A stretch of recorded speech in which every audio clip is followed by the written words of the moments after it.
G'day guys, I'm still in Texas, but I am on the countdown to go home. I'm about maybe 8 hours before getting on an airplane. And I am somewhere I was going to say in the middle of Texas, apparently it's East Texas, in a place called Tyler. And as you can see, it's well, for those of you who can see and are not on the podcast, this is kind of a bit of an oldie, worldy hotel.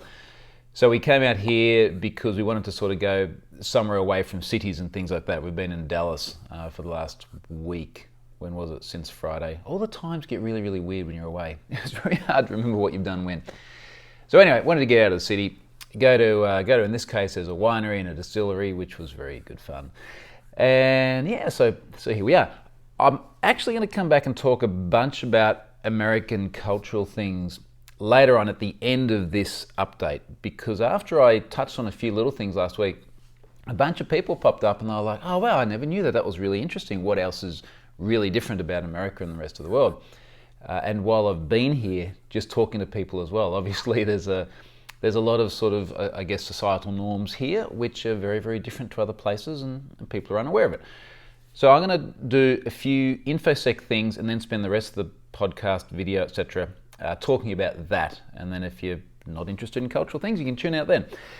So starting with, we'll start with the tech things. And I didn't mention this last week, but I did get the new Apple Watch. I got that just before I left Australia.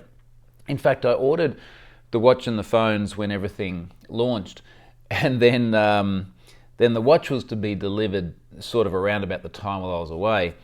And believe it or not, my last watch, which I think that must have been the Series 4 by then. I lose track. The one that came out last year.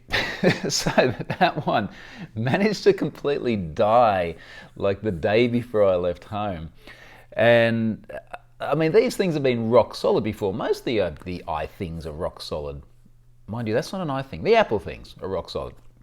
And this one, I put on the charger at 5 o'clock or something in the afternoon because I think I was going for a swim or something like that. Came back later on and it just never started again. But anyway, there's sort of two interesting sides of the story. So I sent it back, basically just wasn't going to boot or anything like that. Sent it back to Apple. Apparently they've actually sent me a whole new one. So good on Apple for that. It's just over a year old too, so it's outside of that 1 year warranty period. So that was sort of good of them to send me a brand new one, which I'll have to figure out what to do with when I get home. But what I did do is go down to the Apple shop as part of trying to get the other one fixed. And they were basically like, no, you've pressed both the buttons and held them for 10 seconds and you've tried to charge it. It's beyond us. So I went to the Apple shop and managed to pick up the new one in the store on the day. Wasn't the original color I'd wanted the silver one. And for those of you that can see this one, this is now the black one. Turns out I actually quite like the black one. I use this a heap when I travel, and this is sort of leading now to the point of, well, what's good about it? Why update? So I use it a lot when I travel because I really want to see things like time zones. So we're 9:30 here in the morning in Texas. I've got no idea what it is at home, but I love having at my fingertips the fact that it's midnight back at home.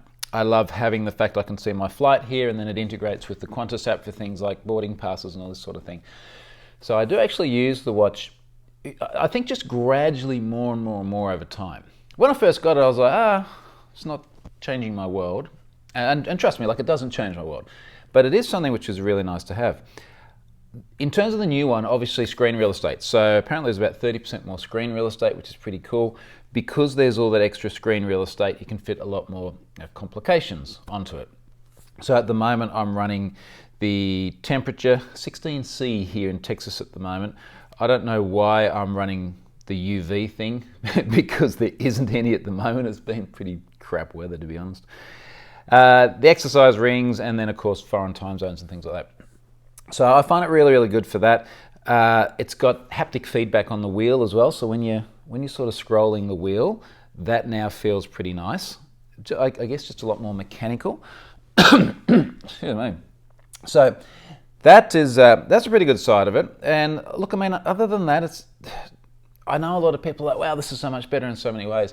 I have not finding it revolutionary, but it is a nice evolution as opposed to the phone that I'm talking at the moment, which really didn't quite change that much.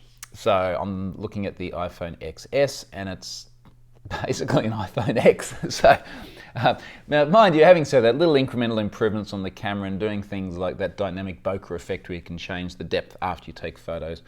And I do take a heap of photos because children and beaches and beer and things like that. So excuse me, it is kind of good for all of that. All right, moving on. Let me go on to some data breach stuff. Loaded a data breach this week from a service called FacePunch. And FacePunch make games. They're a UK-based game maker. And you know, there's a couple of interesting things that struck me with this. So number one, I'm looking at the Have I Been Pwned tweet here from a couple of days ago. 343,000 accounts on this one. It looks like a forum that was compromised in 2016. IP addresses, email addresses, obviously, dates of birth, and salted MD5 hashes. Now, I keep coming back to this date of birth thing. Like, stop freaking collecting date of birth, you people. Like, what do you need date of birth for in a gaming forum? And before people pop up and say, oh, because it's COPPA, Child Online Protection Act, which is the US legislation around children under the age of 13, and there are various precautions and things like this you need to take. Plus, of course, there are other services in other parts of the world where you need to make sure, for example, someone is an adult. You can't go to a website about alcohol unless you're 18. In most of the world, except for most states in the US. We'll come back to the cultural thing. So there's that sort of things. And people say, look, you know, you got to make sure that people are a certain age. And I'll say, well, why don't you just put a checkbox on the website at registration and say, I certify that I am 13 or older or 18 or older. And I've often had this response where people go, they could lie. And I was like, you're filling in a freaking date of birth thing anyway. Like, people are going to lie if they want to lie. And then they'll go, oh no, and someone can tell me if this is correct or not. They'll say, COPPA actually requires you to ask the date of birth, not just say that I'm old enough. Well, okay, ask the date of birth. Are they old enough? Let them through. If not, then don't. You don't need to store this stuff. Because the problem is, when you look at this, we've now got 343,000 people who've had what is an identity verification question leaked publicly. And then there's a whole other discussion here about whether or not it should be an identity verification, but birth date is static KBA, knowledge-based authentication. So honestly, people, just stop collecting frickin' birth dates. Salted MD5 hashes as well in 2016. Like, we have known for the better part of a decade that this was a really bad idea. And I suspect that this was a combination of either the forum software just did this by default, or it works, we just haven't gone back to touch it at all. But you know, this is then sort of one of these discussions around software is an investment that you have to keep paying over time. Like, if you're going to get software, if you're going to stand up a service, you can't just stand it up and go, well, that's that done, job done, let's move on. You've actually got to look after the thing. So that it just frustrates me no end when we see sort of low-hanging vulnerabilities and the like. It's just like, why are we doing this? This could have been, it wouldn't have stopped the breach, but it would have been good if the passwords weren't basically useless in terms of storage, and knowledge-based authentication criteria wasn't there. So anyway, other than that, it's just another day on the internet. Incidentally, I did reach out to them. I did get a response, and they said that they knew about the breach and they had notified people at the time. I'm curious if anyone did get a notification from me but not from them. That would be interesting. Although, having said that, 2 years ago, you could have forgotten about it. Regardless, it was just a very straightforward one to process, unlike the next one. Now, I don't want to give too much away about this next one, because we're sort of still going through the process here. When I say we, there are multiple people involved trying to sort this mess out. But there is I'm trying to figure out how to say it without giving it away too early or overly sensationalizing it. But it is a site with data of the likes that you would really never want to see made public. And there's a 7-figure number of records, and we're going through the process of how do I freaking get in touch with the company and get them to respond. And then we're also going through the discussion of we want to make sure that they know about this so that if the vulnerability still exists, then it's fixed beforehand.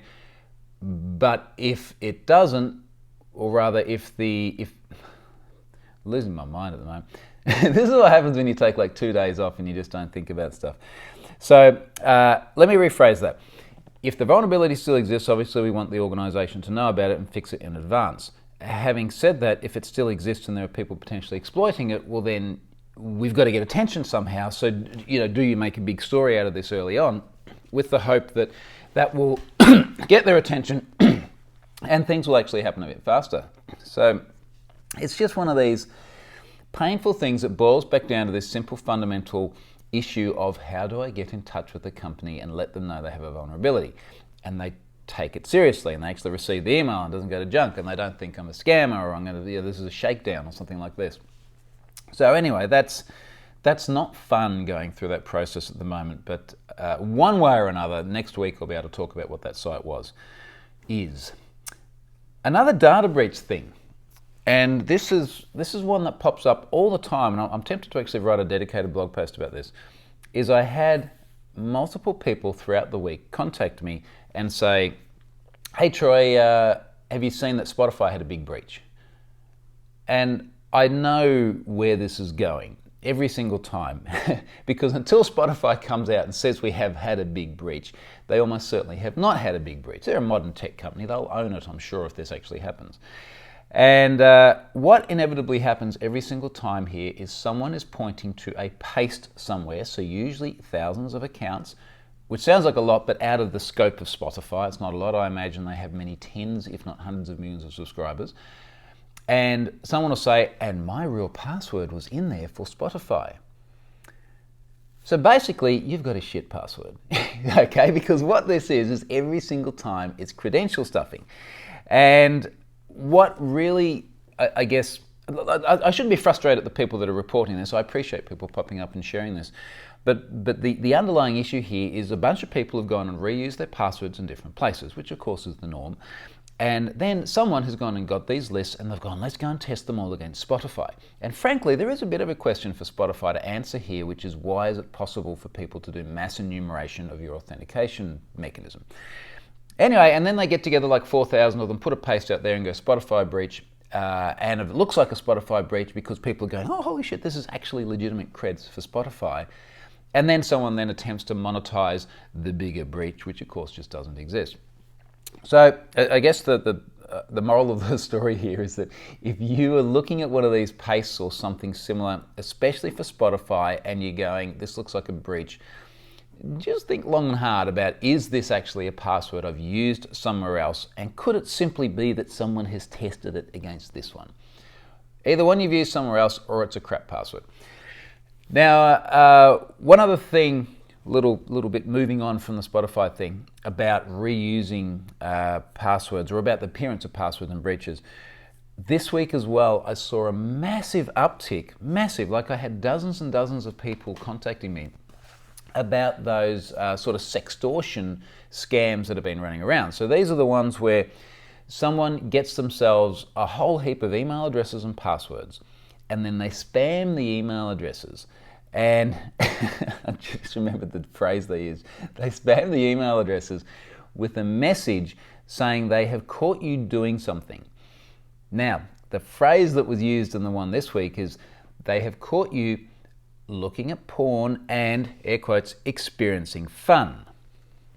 Now, I have seen these scams before where experiencing fun is phrased in a much more direct manner, and I think you can see where I'm going with this. So basically saying they've caught you enjoying a bit of private time with your video camera, and here is your password to prove that I've been able to get into your system. Now this is entirely automated, it's not personal. If you don't do anything with it, nothing happens. But flip the tables for a moment and sort of put yourself in the position of the people receiving these emails. Like, it must totally freak them out, because they're going, wow, this is actually my password. So think about the confidence that's being gained here as part of the social engineering process. And then maybe they have experienced fun at some point in the past, and they're like, well, I remember that time when I experienced fun, and yes, I do have a webcam. And you see how all the dots start to join in a victim's mind, and it turns out that a bunch of people have been paying it. someone shared a link to the Bitcoin wallet a little while back. And this was sort of just when we first sort of started to see this happen, and there were like a couple of Bitcoin in there already. So someone is making themselves a very good earn out of this for a very, very small investment.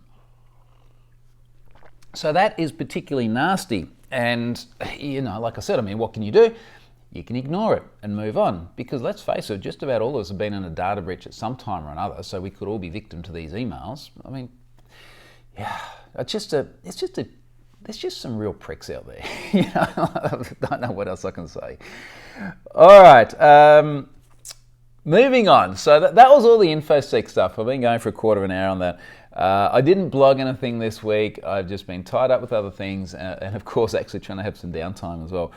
But I did want to talk about some of these cultural differences. If you're not interested, tune out now. Otherwise, I'm going to spend, I don't know, another 10 minutes or something talking about things that are different here.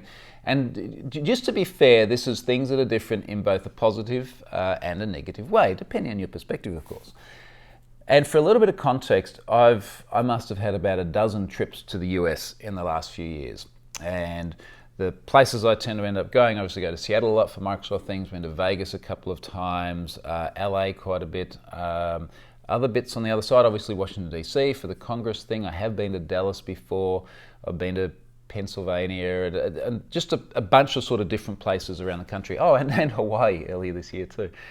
So I think I've had a lot of exposure to different parts of the country.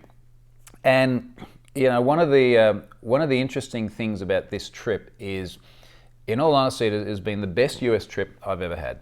And what I mean by that is that I just constantly had positive experiences over and over and over again. And I suspect part of it is having my wife with me. It does make travel a lot more enjoyable. Part of it also is, I think here in Texas, people are just very, very amiable, very friendly and open, a lot more so than some other parts of the country. Yeah, I had very, very positive experiences. Now, that did also give me an opportunity spending the last 8 days here and also driving around quite a bit around different parts of Texas to sort of reflect on some of these observations. And I started taking notes of them all on my iPad after people last week started going, oh, this is really interesting, tell us more. So yeah, on the driving front, last week I commented on how the indicators were red. And a bunch of people were like, what are indicators? Is that like the engine light on the dashboard or something? Turn signals, blinkers. So, you know, okay, perfect example there. We call them indicators in Australia. I'm pretty sure in the UK they are indicators as well. I did live in the UK for a year as well and do go back there a bit. So part of these experiences too, just for a little bit more context, is what's different with other parts of the world. So I grew up, well, I lived in Australia till I was about 14. And then I spent a couple of years living in the Netherlands, and then another 3 years living in Singapore, and traveling a lot around Europe and Asia then. Then later on spent a year living in the UK with my wife, and then traveling a lot around Asia for work. So I've, I guess, had a few opportunities to see how things are different around parts of the world.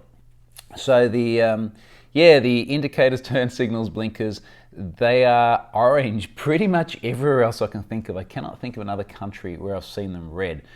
And I still, you know, even driving around yesterday, like I find this weird because it's like you see a light and it's red. And yes, it's only on one side, but is the other side out? Oh, but it's blinking, so okay, it's a blink. And maybe it's just like taking me it's just mental friction for me because it's different.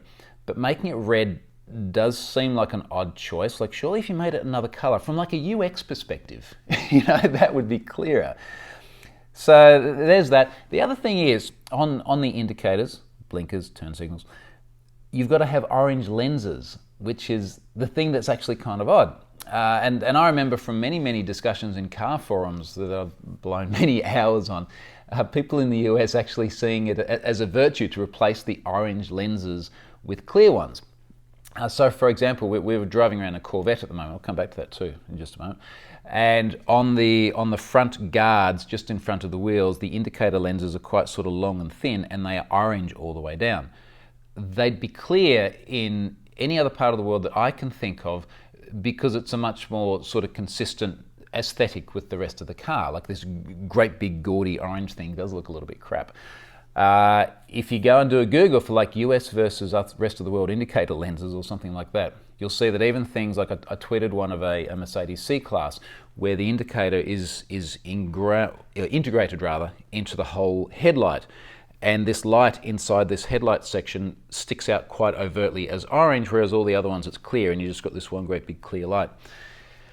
I don't know why it is. Now, to be clear too, Australia does some absolutely ridiculous things when it comes to our road laws. So for example, we have ADRs, Australian Design Rules. And the ADRs mean that we can get, let's say, a super safe Mercedes S-Class from Europe, but if you want to sell it in Australia, we're going to need to crash one. Like we're going to have to go and do all of these other tests in Australia to make sure that they comply with Australian standards. It's like, it's from Germany. I'm pretty sure it's going to be good, so I don't know why we have to do that. This little country of 25 million people with just a huge amount of space, apparently we've got to crash shit and just see what happens. So another couple of things that are sort of different nomenclature-wise. So we have boots, they have trunks in America. So the boot is the thing at the back, most of the cars at the back anyway, where you would open it and put your bags in. Apparently it is a trunk here. I did know this, but I think many other people think that's maybe a little bit different. Driving's quite interesting too. So I kind of touched on this last week, but it became more evident as I've been driving more. So I mentioned we got a Corvette. We picked up a Corvette because I just wanted like something really American. Like I wanted something nice and fun, and there are nice and fun things from Europe as well, but something American. I'd never driven a Corvette before. So we got a 2018 Corvette Stingray, had 80 miles on it when we picked it up. So I was like, man, this car smells new. And drove from Dallas out to where we are now, which is in a place called Tyler. So a couple of hours of freeway driving. Then yesterday did a bunch of driving just because we had a Corvette. And the interesting thing about the driving here is that people are really chilled out with the driving. Now, this is also a perspective of coming from Australia, where frankly people drive like freaking lunatics, depending on where you are. And what I mean by lunatics is just infatuated with the speed limit. And this is an Australian government problem that we all suffer from. And what I mean by infatuated is you can get a ticket for 3 kilometres an hour over the speed limit. My 6-year-old daughter can walk faster than 3 kilometres an hour. I mean, this is just an absolute freaking joke. And there are all sorts of other issues I don't want to get into about that. But Australia has this infatuation, which means that once you end up driving, everyone is sort of almost at the same pace, and one person's speedo reads a little bit higher than another, so they're going a little bit faster, and then they get to an overtaking lane. Not allowed to speed when you're overtaking. So you're stuck behind someone and you're doing 98, but you really want to be doing like 100, but you can't overtake because you only got like... And it just breeds this really shitty sort of road behaviour, where you get all these cars queued up to each other, and then you get to an overtaking lane and other people speed up so you can't get past. It's just negative, negative, negative. So Australia's got some massive problems. I don't see it like that anywhere else in the world where I drive, or where I've been a passenger in a car as well. There are places where the driving is a little bit crazy. I mean, holy shit, go to Beijing. It is absolutely nuts. More than 100,000 people a year die on the roads in China. So, you know, there's that, but it is very chilled out here. And yeah, I just can't think of an occasion where I've heard someone, for example, use their horn. If people want to merge, they let you in, which is really nice. It's just a pleasure to drive. Now, it's not kind of like Europe, or particularly in Germany, where there's discipline though. So what I mean by discipline is like you'd be driving down the highway and there's 3 lanes, and people would just be undertaking and going around and jotting in wherever they want to. Like it's just super, super casual, which in a way is a little bit frustrating, but no one's getting upset about it, which is kind of nice. The thing, actually, one more thing on that, we actually saw one guy, a guy in an M4, who was obviously in a bit of a rush, and I had seen just before we saw this car, there was an unmarked cop car, and in the States you can spot them because they got and someone might correct me here, but I think this is always the case. They've got those spotlights on the driver's side, which you can sort of fold around and then point at people. And then it did have the flashy lights over the number plate and just hidden inside the windows. But if you look for these things, you can see them. Anyway, this bloke on the M4 comes flying past, cuts in front, you know, like really, really tight. And I was saying to my wife, oh, this will be interesting. You know, he's gone for sure. And I could just see, because we were behind the cop car, the guy in the window just did this. And then that was it. And then like the M4 got another break to undertake somewhere, and he just shot off. And it's kind of like, I don't know that I'd say you're driving dangerously, but you can see dangerous from where you are. But the cops are just like, okay, well, that's all right, that is very interesting. But on that front, the one thing here that does worry me, and we saw this come undone in pretty spectacular fashion a couple of times because of the rain, is the tailgating. People drive really, really close to the people in front in 70 or 80 mile an hour zones. They have 80 mile an hour zones in Texas, which is about 130 k an hour. So it's a nice clip to get along at on a nice freeway. And the gap between so many cars I saw was less than a second. And if you don't know what I mean by this, as you're driving along the freeway and you pass say a post, look at the car in front of you. When it passes the post, you start counting 1, 2, etc.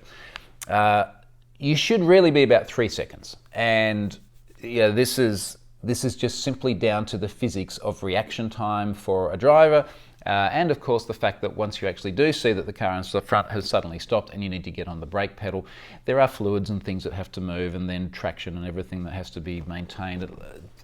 Obviously, the more space you have, the safer it's going to be. So it really should be about 3 seconds. It's really frequently less than 1 second. And we saw at least 2 rear-enders driving here the other night because it was raining as well.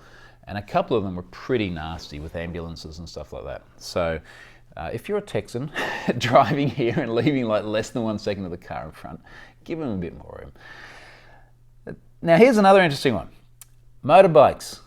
People riding motorbikes without helmets. What are you thinking? Like, do you know how squishy your head becomes if you come off a motorbike? I suspect it may be one of these freedom things. It's like my head, I'm going to drive around on a motorbike and squish my head if I want to, my decision. Maybe that's the case, but it's really unusual. And I know this is a state-by-state thing as well, and I know it's not the same all over the US. But certainly, let's say all across Europe, even Asia. And when I say even Asia, some parts of Asia are much more developing nations. Someone like the Philippines, for example, is a less developed country than somewhere like the US or the UK. But you have to wear helmets in all of these places. Although from memory, it's been a few years since I was there now, I think in the Philippines there were a lot of people with the helmet like literally just perched on top of their head. And what I mean by this is think about a full-face motorbike helmet that actually has a proper construction covering the jaw and everything. They would just sit it on the top of their heads. I shouldn't laugh because there's probably a lot of people that died because of doing that. Anyway, so I find that really weird. But just to sort of do the other cultural thing the other way around, Australia goes too far the other way. And even since I was a little kid, it's been law that everyone on a push bike has to wear a helmet. If you're on a push bike, you have to wear a helmet, otherwise you can be fined. Now, I think for the most part, this is actually a very good idea and we should do this. But where it gets really weird is things like we've got bikes you can hire, like many parts of the world do now, in our city on the Gold Coast, and you can ride them up and down the beach on the footpath, and you have to wear a helmet. And there are actually a bunch of people saying, look, you're trying to increase the adoption of bikes and people riding to work and things like this. People generally don't want to put a helmet on before riding down a bike path on the way to work. So it goes a little bit too far in that regard as well, I think. No front license plate. A lot of people in Texas don't have a front license plate. And I was talking to someone who was a Texan the other day, and he said, I think apparently you're meant to, but basically nothing really happens if you don't. So a whole heap of cars don't have them. I can get it from an aesthetic perspective. The one on the front of the Vet is really ugly because the Vet's got kind of a little bit of a pointed nose and it has to then stick out and it's just ugly. But I found that an interesting observation. Most other places I can think of, you have to. And again, it might be a state-by-state thing. I believe there are other states in the US where you don't have to have one or where the social norm is not to have one, but yeah. Last thing on the car side of things. Paying for petrol before you pump it. And I've definitely had this in other states as well. And it's a pain in the ass for me as an Aussie as well, because you go up to the pump and it's like, insert your credit card, here you go. Enter your zip code. Now, first of all, what the hell is a zip code? Well, it's a postcode, except we don't have zip codes, and they're totally different to ours.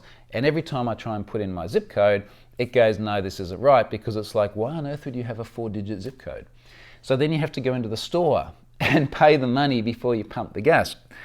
And I think it is like this in other parts of the world. I think Canada's the same as well, from memory. It's been a while since I've been there. But a lot of US norms are the same in Canada as well. So yeah, in Australia you would pump your gas, petrol, and then you would pay for it, and you would pay for the amount that you pumped. I don't know if they do this here. I assume they do it so that there's less sort of pump and run sort of deals where people just disappear. That does happen in Australia sometimes.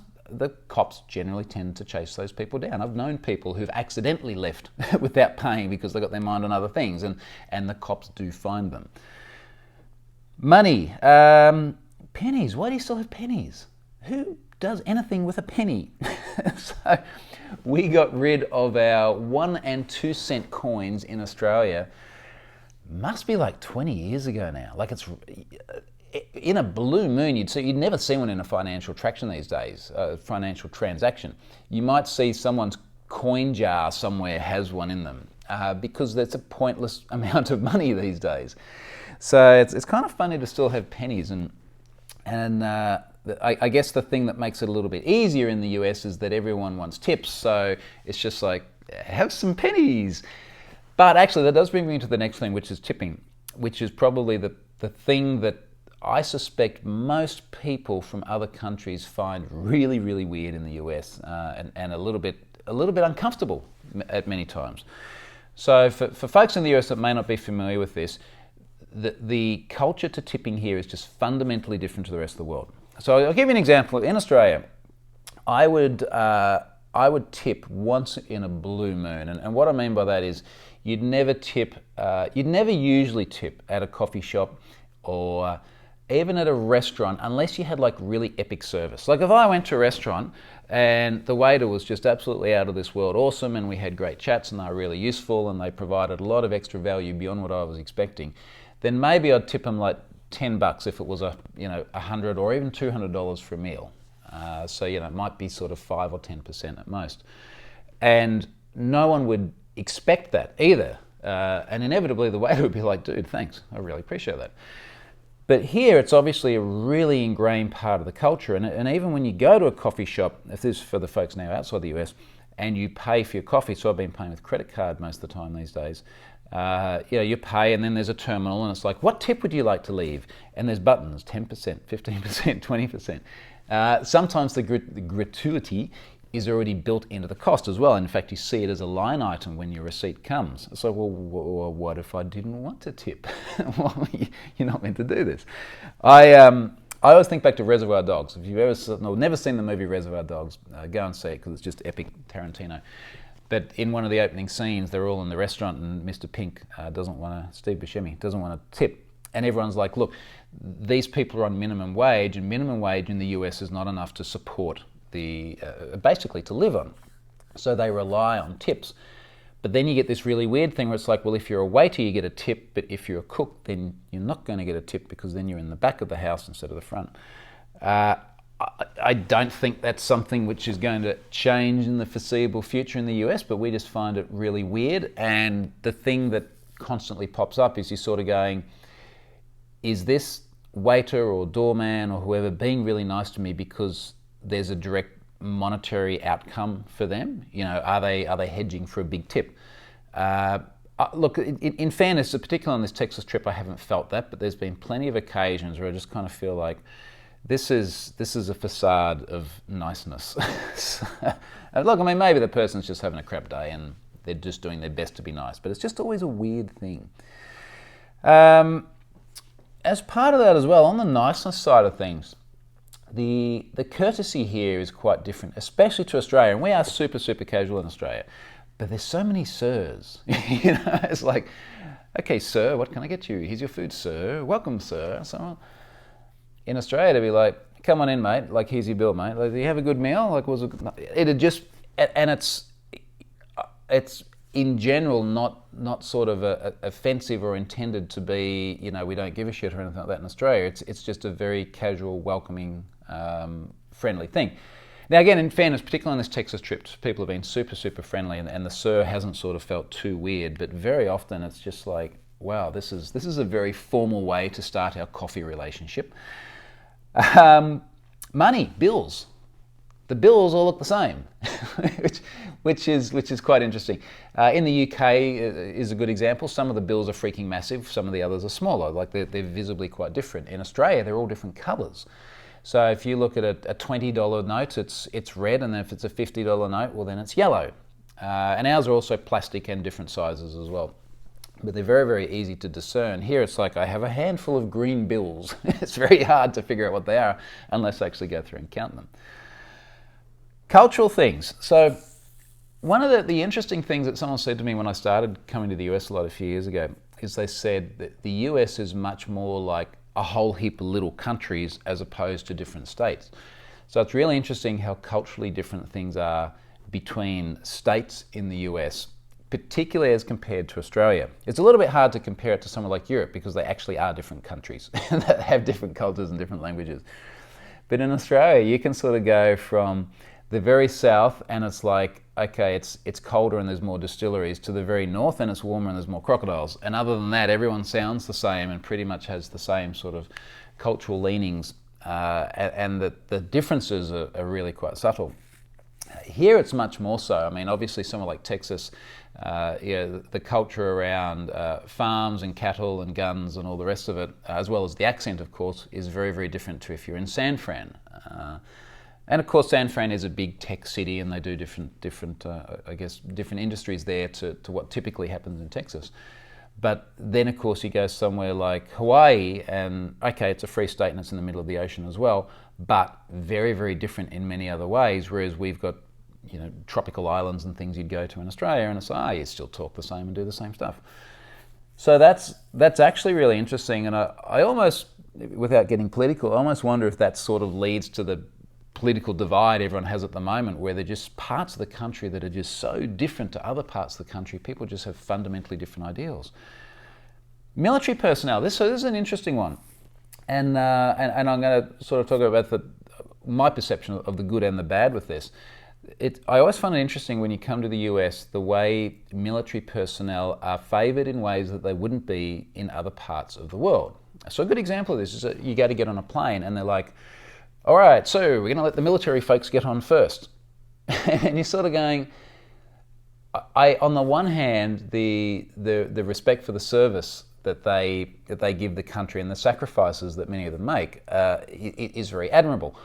On the other hand, you're taking like the fittest, healthiest people and giving them the priority to get on the plane, which seems kind of weird. Where I think it's really interesting, where it's very positive, we went to a football game on Sunday. We went and saw the Dallas Cowboys at the stadium in Texas, which was an absolutely outstanding experience, by the way. This was a really, really epically cool place. And it was an experience that will be very memorable because so much of it is over the top. People even said apparently this is over the top for America. Because it's just like this massive, crazy stadium. But at the start they have military personnel and they come out with the flag and there's a national anthem and all this sort of stuff. And it was, what's the right word for it? It did sort of make you all feel very much like supporting the US. I'm not sort of saying it right. Of patriotism. There was a really good sort of feeling of patriotism in a very positive way, much more so than what we have in Australia and much more so than what I've seen in other parts of the world. So, that part of it was actually very nice. But it is very different to Oz. Also, seeing a lot of discounts for military personnel. Cloud Pets had discounts. How is that? Cloud Pets, like little teddy bears with the listening devices, and they got breached and all the data went everywhere. They gave military personnel discounts, and the reason I'm laughing at that is because they were ultimately listening devices and the recordings got leaked. So it's like, hey, military people, here's a cheap listening device for you to put in your house. Anyway, Halloween. Because we're approaching Halloween now. There are freaking pumpkins everywhere. Americans love Halloween. They go nuts about it. And I've been here before approaching Halloween too, and it is just like pumpkins galore. And we've been, particularly go to some places where either to shops or where they're using them for decorations. And I just go, wow, this is a lot of pumpkins. So they really get into that. Thanksgiving. So we don't have Thanksgiving in other parts of the world. And the only reason I'm hesitating is I know Canada had the Thanksgiving. I think they do a bit earlier. But Europe certainly doesn't. Australia definitely doesn't.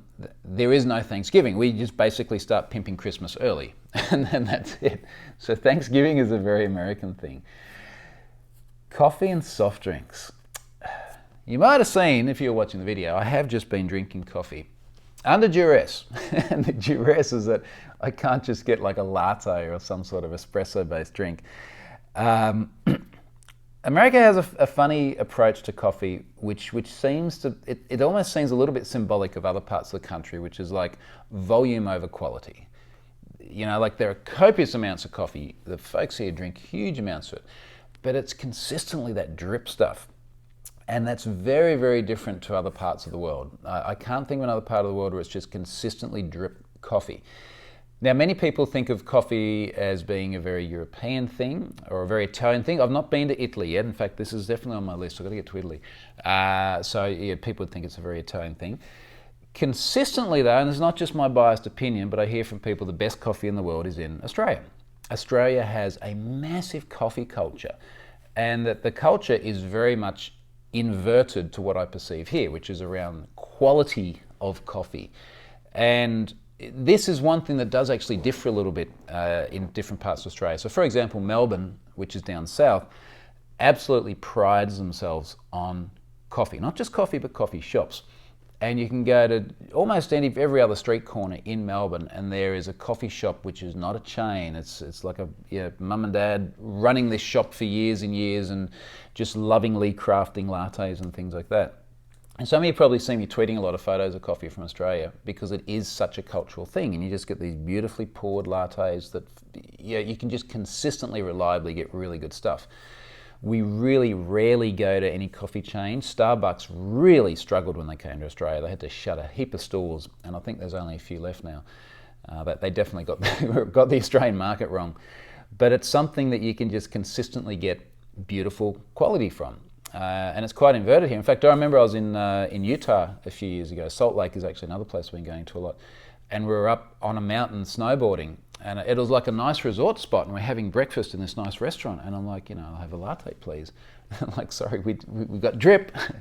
I did some training once in a location, and they said, we're going to bring box coffee in. And I was like, this will be interesting. I've never had box coffee. Maybe box is like a roaster or something. It was coffee in a box. Well, it was inside a bag, inside a box, and then they microwaved it. And it tasted pretty much what you're probably thinking it would taste. It was, oh my God, it was just terrible. Volume. The soft drink thing is, soft drinks are everywhere here. Like, it is a massive, massive thing. Soft drinks, soda, whatever you want to call it. And don't get me wrong, we have soft drinks in Australia, but we're sort of conscious that there's a lot of sugar in them, and that they're not very good for you. And it becomes something that's a bit of a, certainly for myself and my family, a bit of a rarity. And I think we're consistent with many families. But here it's just such a norm. But then on the other side, the thing that I do really like about here is there's always like loads of ice water. We just had breakfast out here, and one of the first things they do is like, here's a great big cup and a great big whack of ice water. And I drink a heap of water, and I love it with ice. And I know that sounds like a benign, inane little thing, but I just always know I'm going to sit down and have a nice glass of water. Guns, oh boy. Where do you start here? America obviously has a massive gun culture, and I suspect that Texas is probably at the forefront of that. Guns, and I don't want to turn this into a political thing because obviously guns have featured very heavily there. But I guess looking at social norms, guns are really, really exceptional in every other part of the world that I can think of, other than Canada. And again, they have that sort of, very similar social norms thing. So, if we think about Australia, and Australia in many ways is very similar to the US in that it is a great big place. We've got lots of farms. There are lots of people that go hunting and things like this. But it is really exceptional to know anyone who has a gun. Certainly outside of rural areas. And a lot of that as well goes back to an incident that we had, I think in about 97, where we had a mass murder from a bloke who got his hands on guns.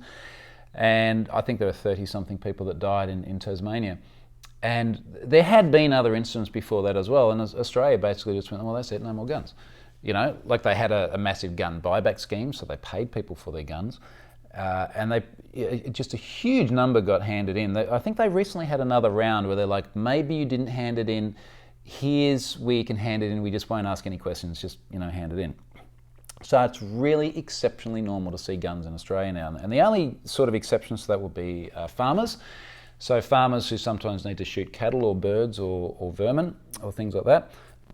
Excuse me. And of course, hunters and sport shooters who... It really is exceptional in Australia to see anyone who goes out hunting. And what I mean by exceptional is particularly when we're, you know, sort of centred around metropolitan areas, it'd be very unusual for anyone there, and there are not many people outside of most of those metropolitan areas. There's obviously a culture here sort of ingrained in freedoms, etc. as well, about having guns, which makes it very, very prevalent. There's lots of talk about rights under amendments and things every time there is an incident in terms of mass shootings here. I highly doubt it's ever going to change because it is so political and it is so ingrained in what people view as their, I guess, human rights and freedoms. But it's a very unusual thing to think that someone might actually keep a gun in their home for protection anywhere else in the world that I can think of. And yeah, consequently, in places like Australia, we actually haven't had any mass murders since they took the guns away. Anyway, I'm not going to go further down that rabbit hole because it's an enormously emotive issue for people on all sides. Dogs on planes and in restaurants. I actually like this. Now, and I think Australia's a bit backwards here. And to be clear, Australians, we love our pets. Certainly my wife and I both had dogs as kids. It would be a bit hard with my travel schedule these days, but you know, we had pets. We love our pets. But you really rarely see them, say, at a restaurant, certainly an indoor restaurant or a shopping centre or anything like that. Parts of Europe are really, really into their dogs. Dutch love their dogs. I always remember as a kid living there, it was like, wow, man, there's a lot of dogs here, and people take them to the restaurants and sometimes into the shops and things. It's interesting to see how many support dogs there are. So you're supporting people with either those who need physical help, or there's a lot of emotional support dogs, as I understand it. I saw a lady the other day who had a dog which had a jacket on it, and they had the sort of, you know, descriptions on it. I'm a support dog, and it said support dog for PTSD. And so, all right, well, I can absolutely see how that would work. I think that would be really super cool to have a dog to help you get over challenges like PTSD. So I see a lot more of that here. I see them on planes all the time as well. So regularly see people have dogs on planes that are support dogs. If you're thinking about the squirrel thing, let me touch on that. So about the time I came over here, apparently a lady got thrown off a plane because she had like a support squirrel with her. And they're like, no, ma'am, you can't have a support squirrel. You can have a support dog, maybe a support cat, I don't know. But squirrel, I'm not sure what the criteria is. Is it because I think a squirrel's meant to be a rodent, right? So I don't know, but I really like seeing the dogs all around the place. I think that's good. Pedestrian lights. This is cool. There's another thing these guys do really well over here. So our pedestrian lights, green to cross, red to stop, that's it. And then there's like nothing in between. So it's like, it's green, we're going, now it's red, we've got to stop. I like the way here they count down. So in Dallas, it would be like, okay, it's green, except it's not green, it's white. I'm not sure why they have white instead of green, because then they do have, is it red or is it orange? I think it's orange. Anyway, you can figure out the colours easily enough. But after basically the green, white goes, it's like now we're going to count down. And I think it was counting down from about 20 seconds, which is kind of good because you know how long you got left. Incidentally, I remember in Taiwan on the road that they would do that for drivers as well. So the drivers could see how long they had left. I really like that. And that is pretty much it at least from my list of pre-prepared things. So I'm just going to check that again because that actually went on for quite a bit longer than what I expected. And I'm glad I did this at the end. So if you've stuck around until this point to hear it, well, thank you very much. If you have observations of the same kind or questions about them, then leave them in the comments as well. Look, like I said, some of the stuff I guess it's like anywhere. There's always things that you like more than home or other places, and there are always things that you like less. And I think this is just sort of part of the richness of life, being able to travel around and see these things. So I hope you enjoyed that, and then please chime in on the comments if you'd like to ask questions or leave your own observations. And lastly, sponsorship-wise, it's NetSparker again this week. So thank you very much to NetSparker. I still love what those guys do. I was actually pulling some blog posts during some of my talks earlier on in the week and showing some of the things I've been doing with NetSparker over time. And I realized that the relationship there went back to about 2011.